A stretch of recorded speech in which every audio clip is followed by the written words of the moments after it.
Cirilo nasceu por volta do ano 315 em Jerusalém ou em seus arredores.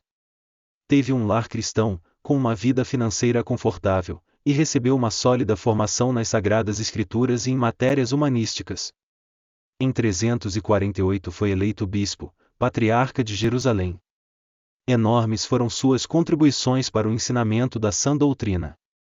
Deixou diversos escritos, como a descoberta da cruz e da rocha que fechava o Santo Sepulcro, mas os mais famosos deles, sua obra-prima, foram as catequeses, que estão entre os mais preciosos tesouros da antiguidade cristã. Duas importantes constituições dogmáticas do Concílio Vaticano II, a Lumen Gentium sobre a Igreja, e a Dei Verbum sobre a revelação divina, foram inspiradas em seus escritos.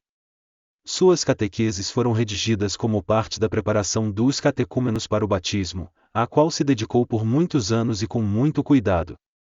Elas tratam com rigor doutrinal e profundidade, mas de forma simples e direta, temas como o pecado, os sacramentos, o credo e outros pontos essenciais da fé.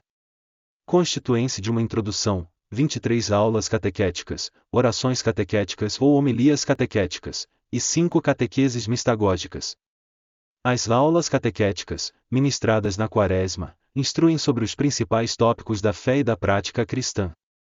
Cada aula baseia-se num texto das Escrituras e inclui admoestações contra concepções pagãs, judias e erros heréticos. Elas são de grande importância para o entendimento do método de ensino e das práticas litúrgicas geralmente utilizados na época, provavelmente o seu mais completo registro sobrevivente. As catequeses mistagógicas, ministradas durante a semana de Páscoa para os que haviam recebido o batismo, neófitos, têm este nome por tratarem dos mistérios, ou seja, os sacramentos do batismo, confirmação e Eucaristia. O episcopado de Cirilo, entre 350 e 386, sofreu interrupções por conta das perseguições arianas, num total de 16 anos. A heresia ariana negava a divindade de Jesus.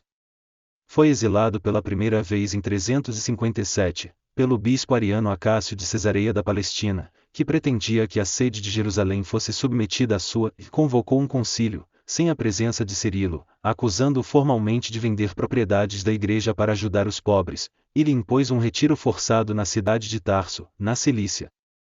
Mas em 359 o concílio episcopal de Seleucia reinstalou Cirilo e depois Acácio.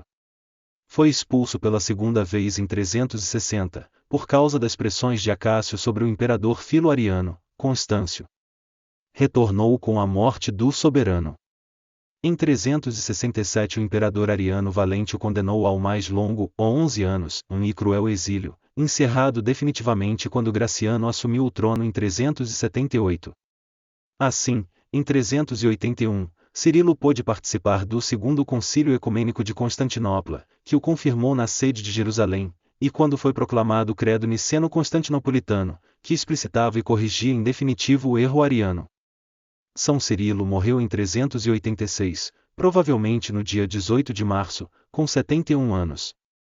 Foi proclamado doutor da Igreja. Reflexão. Ide ao mundo inteiro, proclamai o Evangelho a todas as criaturas. Mac 16,15. Esta é uma ordem explícita de Jesus, ressuscitado, aos apóstolos. A catequese é uma obrigação e a maior caridade que se pode fazer, pois muitas almas não chegam a Deus simplesmente porque não há quem lhes transmita a verdade. Confronte com RM 10,14-17.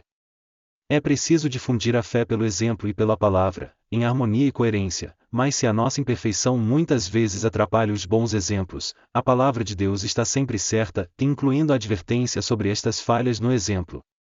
Não se pode pretender, ou o que seria imenso pecado, levar os outros a Deus sem nos esforçarmos ao máximo para sermos os primeiros a viver o que vamos pregar, mas mesmo Cristo, confronte com MT 23,3, orientou a que se seguisse a lei de Deus, mesmo que os fariseus, que a ensinavam, não a cumprisse. Essencial é sempre pregar, quando conveniente ou não, a confronte com 2 TM 4,17, pois, como admoesta São Paulo, virão tempos em que os homens não suportarão a boa nova da verdade e buscarão mestres que ensinem segundo as paixões das suas próprias fantasias. A tarefa pastoral mais importante no tempo de São Cirilo era catequizar os pagãos, mas as palavras de São Paulo parecem escritas especialmente para os nossos dias, e, infelizmente, não apenas para outros, mas primeiramente para os católicos, dentre os quais há quem pensa poder escolher só alguns pontos da doutrina e não seguir o resto. Agir de acordo com a própria consciência é um direito, mas é questão de simples honestidade, intelectual e espiritual, assumir que não se é católico, quando não se quer seguir ou mesmo conhecer de verdade o ensinamento de Deus e da Igreja. Conhecer a fé não exige uma titulação acadêmica em teologia, mas interesse e empenhos sinceros de saber o catecismo e nele sempre mais se aprofundar, dentro das possibilidades de cada um. Não se pode amar o que não se conhece, e não conhecer corretamente a Deus e o que ele ensina, talvez por desinteresse ou comodismo, é já um caminho de escolher não amá-lo. Oração.